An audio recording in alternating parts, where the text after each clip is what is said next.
উত্তরবঙ্গ সফরে দ্বিতীয় দিনে ফুলবাড়ির ভিডিওকন ময়দানে সভা করছেন মুখ্যমন্ত্রী মমতা বন্দ্যোপাধ্যায়।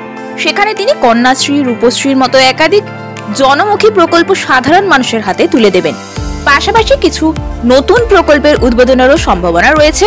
আগামীকাল উত্তরকন্যায় মুখ্যমন্ত্রী বৈঠকে বসবেন উত্তরবঙ্গের সব জেলার প্রশাসনিক ও পুলিশ আধিকারিকদের সঙ্গে।